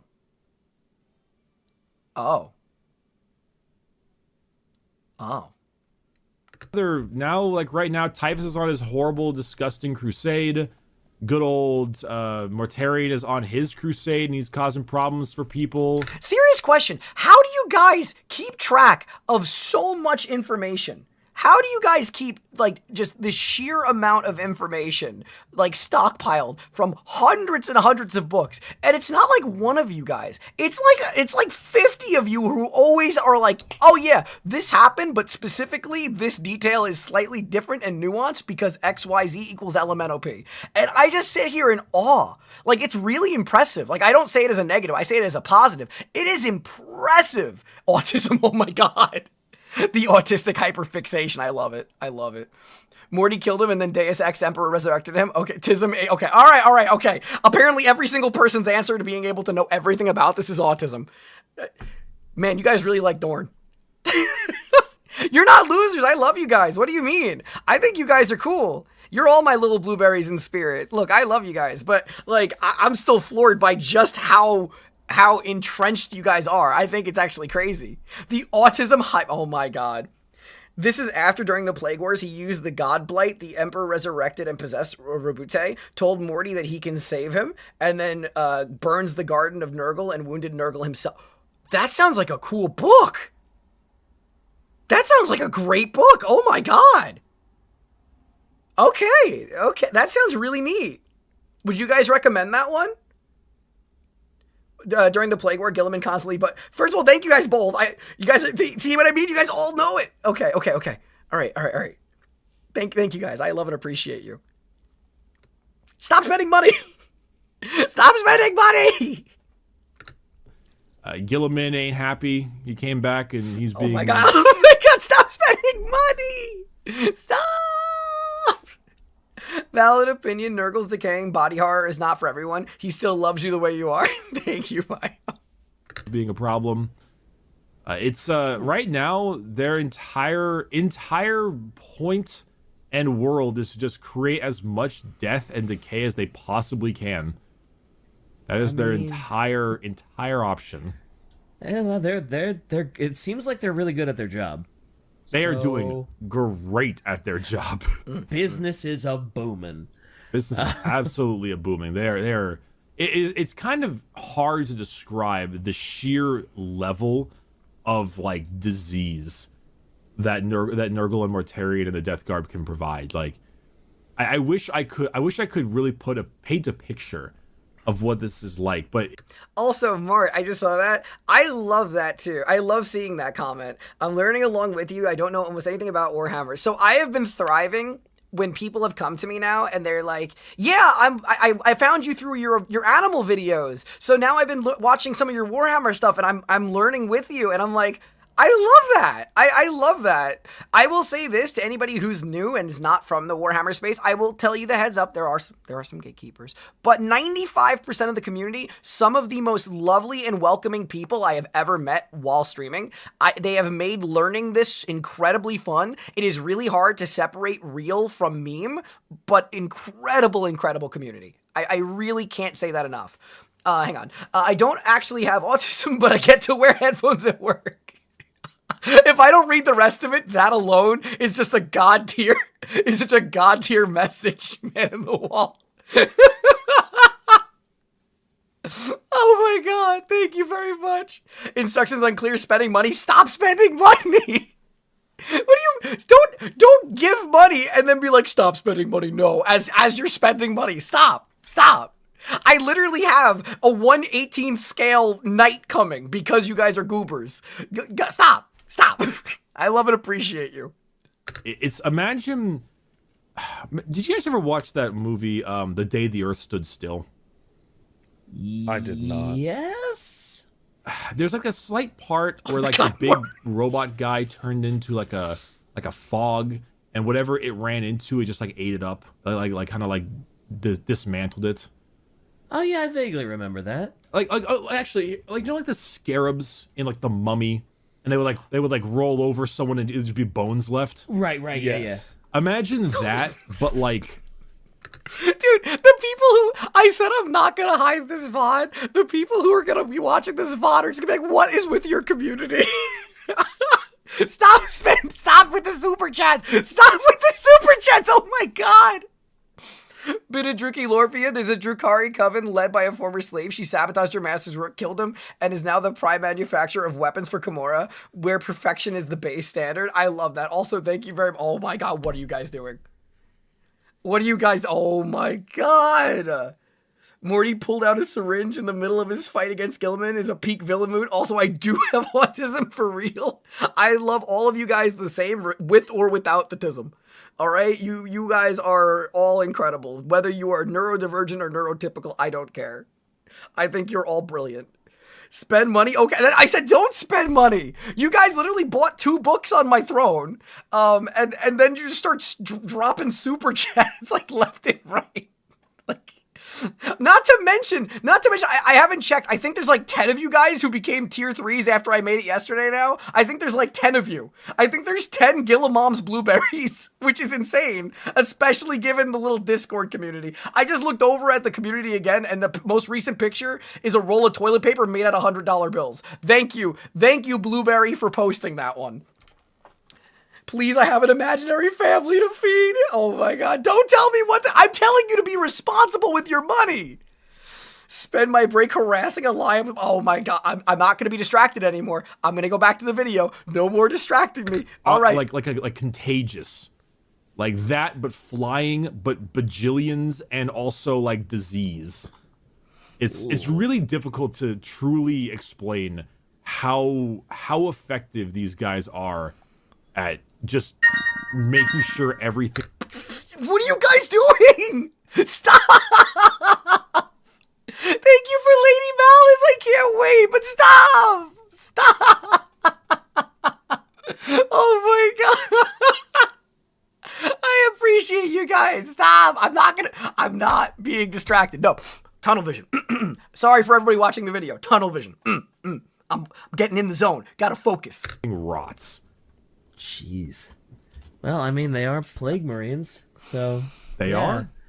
They've got some pretty awesome models. That like the Noxious Blightbringer. Also, I never mentioned this. They have a sacred number. It's the number 7 because they're the 7th Legion, and it's the number 7 is the number of Nurgle. So a lot of their stuff revolves around 7. It's kind of. Oh my god. Okay, what was that about spending money? I'm more into the books, not the game itself. I've been reading well over for 15, 20 years. Almost got gatekept from the hobby 2 years before that. Yes, I'm autistic.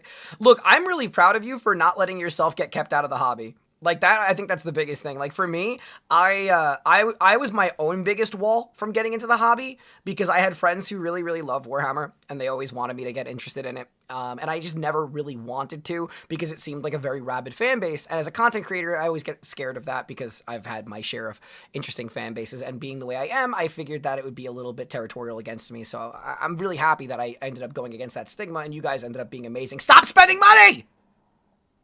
Stop it! Stop it! Stop making this, stop making my chat a rainbow of colors. Stop it. Cease. Bad. I'm pointing at you. My model doesn't show, but I'm pointing at you. Stop it. Cool. Hey, I have a question, and this might be a silly answer. question this deep into the podcast or series of podcasts, but it's something that I always wondered. So I'm looking at Mortarion, right? Mm-hmm. I'm looking at his Plague Boys, and they are, for all intents and purposes, Space Marines with bonus shit. Right. Like hey, I'm a Space Marine. I have my bolter. I'm still a giant man. But now you're undead and can't feel pain. Why is it that Space Marines are actually able to compete with just better Space Marines? Well, because often they're not necessarily better in every way. Normally, when you give, you take. I thought they brought Pat on as like an expert. He seems to be like not super informed. I guess he just really likes the Death Marines. And also, often the Space Marines are naturally a very organized strike force, where the Plague Marines are just kind of like, I don't want to say that they're not organized, but they're very much like Plague Marines are very slow. They are incredibly slow. They are super fucking tanky, but they are super slow, and their war gear and stuff isn't really like as powerful as opposed to them getting in on you and causing issues. It's weird because like the Chaos themselves, like while they do give, they also take, and also Marines, like Chaos Space Marines, are not so easily replenished. Like it's very difficult. Like if you want more Chaos Space Marines, you need to pretty much get more Marines turned to Nurgle's side, which is quite difficult. Whereas when it comes down to like just refilling more Imperial stuff, like humans fuck a lot, man. Like you have plenty of numbers. That is so grim looking. I think it also plot armor. There's that. There's always a thing, but normally it is like a give and take. For instance, Slanesh is very fast and mobile, but they're always like melee. They don't really have like great tactics and such because they're mainly just like go in there and murder people. Death Guard, like I said, super slow, and also being such a powerful like disease carrying kind of group, any ability that can help stave off infection or disease can actually be quite handy, even if it's very difficult. Like you might be able to stop off like a Plague Marine force, but question: if they recreated the planet Barbados, right? If they recreated Barbados for Mortarion, there's no population on Barbados, right? Or are they manufacturing people from scratch? Like, are they test tube babies? Or do they capture people and then give them the gene seed that corrupts them? Like, how does it work with the Chaos Legions? In this circumstance, because they're horribly deformed, right? So unless they already have people who are deformed that they're putting the gene seed into, how are they making more of them? The Demon Kulaba is how they make new Chaos Space Marines. Is that actually how it is? Because I know people have been telling me to read that, as grim as that is, or to watch a video about it. So I am curious. They kidnap people. Okay. if Mortarion's there, good fucking luck. You're so fucked. Oh my god! So that their extra stuff kind of makes up for the fact that they can't really replenish themselves super easily. Like the Space Marines are always going to have the numbers, but they're not going to have all the spiffy extra shit. Did I remember the name of the planet wrong? I thought they said that I for some reason I thought that they said the name of Mortarion's home planet that with the Xenos on us was Barbarous. Sorry. The Chaos has. To an extent, yeah. Their spiffy extra shit comes into the idea of war gear. If you want to be a spiffy, fancy Ultramarine, it's because you've got spiffy, fancy Ultramarine stuff. New tanks, new flyers, new all this kind of thing. Like, the Death Guard don't really... I actually don't think the Death Guard have any, like, flying vehicles of any kind in their current codex. They might have some of the lore, but they have, like, maybe some tanks and stuff, but... Well, it looks like their leader is as close to a flying vehicle as they get. Pretty much, yeah, he's a flying monster, at least in terms of the game. I'm being totally honest. I'm assuming this is the reason they have a very difficult time replenishing their numbers, but because they're so insanely hard to kill, it's just kind of like it's just like, oh, whatever. It'd be too busted if they could easily replenish like a Plague Marine. Yeah, actually, Dark Imperium was the name of when the Death Guard and the Ultramarines kind of did their fighting. It was actually, in my opinion, a pretty good part of the lore because Acadia just fell. And the Eye of Terror just got really big, and... That is the most vicious-looking axe I have ever seen. That is, like, not a clean way to kill somebody. That is a way to make their death miserably slow. Imagine being cleaved with a freaking axe that has a blade on it, but if you happen to get stuck in that opening maw of it with freaking buzzsaws, like, what an unnecessarily violent way to kill somebody. Like, nothing's achieved. You're just causing misery. That is a mean weapon. Like, the Imperium was on the back foot. They were like, Mortarion stuff were going through, and they were killing a lot. Like, you know how normally you see lots of, like, artwork for GW, and it's always the Space Marines winning or something? Yeah. Not this time around. Not this time around. The Death Guard were taking names. Damn. They were really going hard, and that really kind of create a pretty awesome bit of lore, being able to watch as the Imperium like scrambles and falls back, because normally they're always winning stuff, just often due to their numbers. Because a lot of people forget that the Imperium has what literally might be 1 million planets. That's crazy. Like That's people lot forget. That's a couple. Yeah, it's pretty insane. Does Mortarion have like an equal on the opposite side? Like can you fight him and have any chance of like winning? Like, is there a way to stop him? Okay, do you mean in lore or in game? In lore. In game, there's got to be a way to stop him in game, because then everyone would just roll with Death Guards and Mortariums. There's not many ways. Really? Really? So I'll start with game first. Mortarion, I want to talk about this because Mortarion, the Death Guard just got a new codex like a month ago. And I watched the most recent tournament game, and on the top 4, 3 of them were Death Guard. First place was Death Guard, second place was Death Guard, third place was Harlequins, fourth place was Death Guard. And first and second place both had Mortarion in it. Normally, back in the day, Mortarion was kind of bad because, like, he would fuck. Don't get me wrong, he would fuck. But he wasn't tanky enough. Like, if you focused all of your guns on him turn 1, he probably couldn't survive. And that was like 500 points down the drain. That sucked. It was really unfortunate. Now, I don't, oh my God, I don't know how you kill this guy. So, wow. At this point, he's almost 500 points, and he's got a high toughness. He has 18, it's called wounds, it's health. He has 18 health, but then with a 4-up invul on a 4-up roll, every damage you take goes away. And then he has a built-in -1 damage. So whatever you take -1 damage. And then after that damage has gone through, you roll another dice, and on a 5-up, there you don't take the damage. Wow. It is really fucking hard to kill Mortarion. He might be the tankiest model in the game. Gross parts. You shot me in my pustule, and now it's spit on you. I don't know anything about the tabletop, and even I'm like, wow, that's fucking busted, dude. He's insane. He's got all of these extra powers and these giant Even auras without understanding of, like, the game, that's disease crazy. and plague. In like lore, I suppose you could kill him in like the normal way where you take 7 tanks and you shoot him at one time. You know, like there are plenty of lore ways in that sense that you could probably kill him. But I mean, you know, he's a tactician. Is there not planet annihilating technology in Warhammer?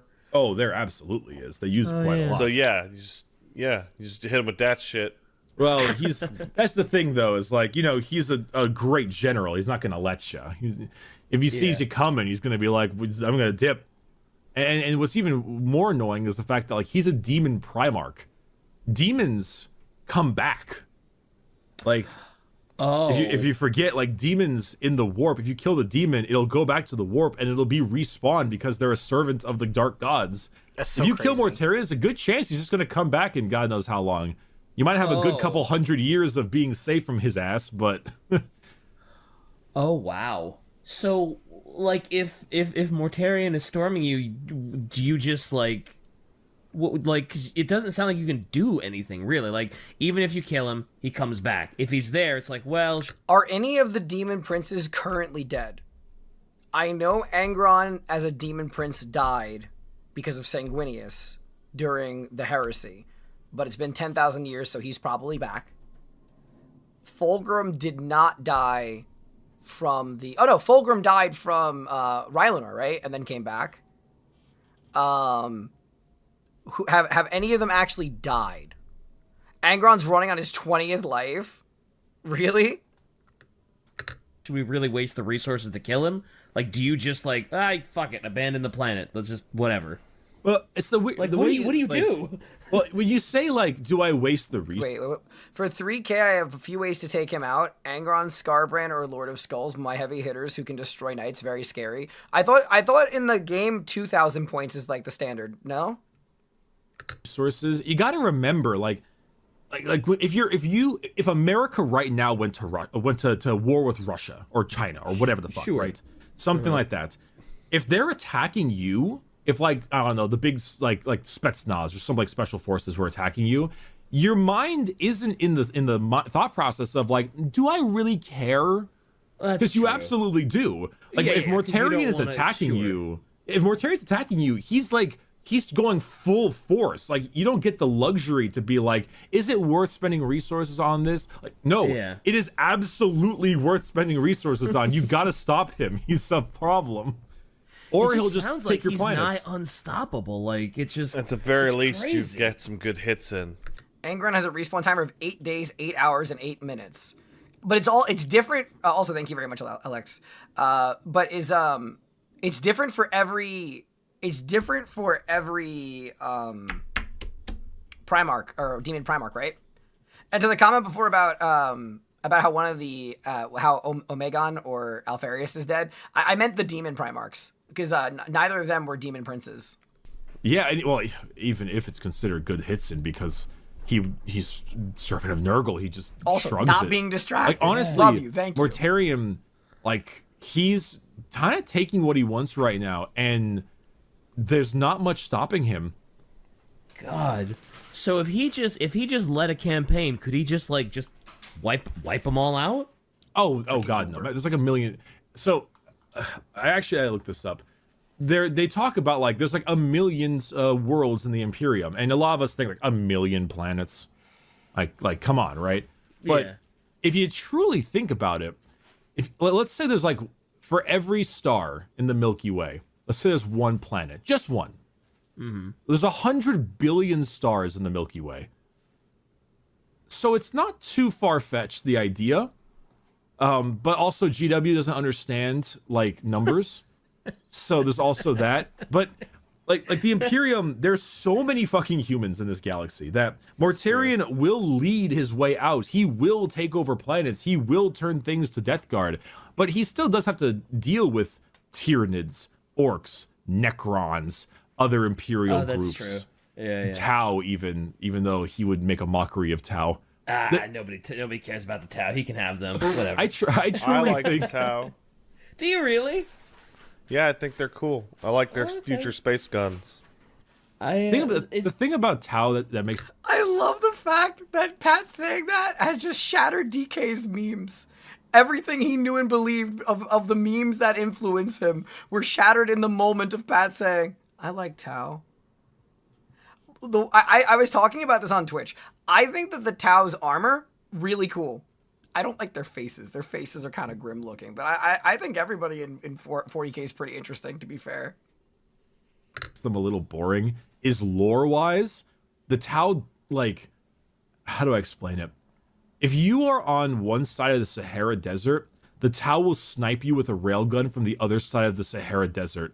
The reason why this reason why Tau is always losing in like art is because if they were winning, you wouldn't see them. They would use their insanely long range mechs and weaponry from across the goddamn like pond. And oh my god, there's 1K, 2K, and 3K, and then there's Apocalypse games. All 4 of the Chaos Primarchs for the big 4 is active. Angron comes faster due to the Great Rift and War empowering Khorne into being the strongest at the moment. Gotcha. they would shoot you. Jeez. Their stuff is super long range and accurate. That's what makes them tough. But if I'm being honest, if the entirety of the Death Guard could not wipe out Tau, they would wipe out a lot of Tau though. But not all of them. But they would do a number on the Tau. Okay. Like, if the Imperium wanted it, they could kill the entire Tau race. Wow. If they truly wanted to extinguish them, they could. But it's not worth the resources. Because if you spend that how that many everybody resources feels? trying to kill the Isn't that how like all the superpowers in the galaxy kind of feel, that like the Tau are problematic for them potentially, but they're just not worth the resources to focus on them? Tau, good, and then the Necrons arrive, then the Orcs arrive, then Mortarion is like, hey Dad, I'm on Earth now because you took all your dudes elsewhere, you fucker. And that'd be a problem. That'd be a big problem. It would be. It's crazy So- how much of a balancing act it is. Like, And it never you could works. take out them, but then you get fucked over by these others. Yeah. Warhammer's wacky. It never works. Like, Warhammer is so stupid, but that's why it's fun. Because, like, even though with all my attempts to justify this, it's stupid, and I know it's stupid. But What? What? No. How dare! Since when? This fucking edgelord board game made by the English? that Stupid. was the biggest problem right there. The English. Can I also just say I love that Pat is basically he has said like a total of like 20 words this entire video. He's just and he chooses such interesting ones to say. He has said, I like Tau, and edgelord game from the British. Like that's all Pat said like this entire video. But yeah, it's a cool, stinky world out there for the Death Guard. Do you have any questions, either of you, Pat? Now, if I remember correctly, Nurgle's power is like entropic in nature, right? Like the disease. A splinter of the Death Guard attacked the Tau and got crushed by the new warp goddess Talva, and the best part, it was the humans who manifested into existence. That's funny. And rot, it's like a Thank you, function by of the way. entropy. Yeah. Okay, so one of the things that was interesting to me is that, like, Khorne, I mean, all of them get their power-ups via various ways, right? Yeah, normally by, like, submitting themselves to the god. Yeah, but what I mean is, like, the Chaos God itself. Like, Khorne, I mean, is there tons of war? Khorne's going to be doing well, which is why, historically, Khorne has really done well overall, right? Because it's fucking Warhammer. Yeah, generally. Okay, so I remember reading a wiki article on Nurgle a million years ago, and it was that Nurgle is, I mean, not necessarily he's not the biggest boy. Like, Khorne's usually the biggest, and then Slaanesh and Tzeentch have their moments. But Nurgle will vary wildly depending on, hey, did I manage to hit everybody with a really juicy plague? Power go up. I thought his Yes? power just goes up automatically from like everything. Kinda. The idea of the warp is, like all death leads everyone's to Nurgle. all the things going on, have Wouldn't life also go to Nurgle, right? Wouldn't a birth also technically make Nurgle, wouldn't birth also give Nurgle power because it's also the cycle of life? Or is it only the tail end of life that gives him power? I thought like any form of like any of the cycle of life and death is pretty much Nurgle. Have a direct impact, the yin to the yang. So disease in general will help feed Nurgle, even if it's something as simple as like the flu. Oh, even if he's not actually responsible or involved with it at all. Yeah, because like it also like emotions. No, a lot of the random audio in this video is actually from the guest's microphone, Pat, I think, because like his microphone's like picking up random typing in the background, random things, and it's like I'm like, what is that coming from? Like none of it's from my end this time. It is literally all from Pat in the background of the ad rec episode. Are feed the gods as well, because each chaos god represents the both sides of an emotion. Khorne is anger, hatred, and violence, but he's also sense of honor, survival of the fittest, martial combat. Tzeentch is greed, trickery, conniving, but he's also the Angry Ronald Angron has a respawn ability both in lore and tabletop. Also, tabletop-wise, points, rules, and meta change edition to edition. We're close to the end of the 10th now. Oh, okay, cool. Maybe I'll try to learn when 11th comes out. Wouldn't that be interesting? Because I'll just start. I won't have to unlearn anything. I'll just have to learn new stuff. Also, thank you again, Bio. Save your damn money. the idea of constant change and hope.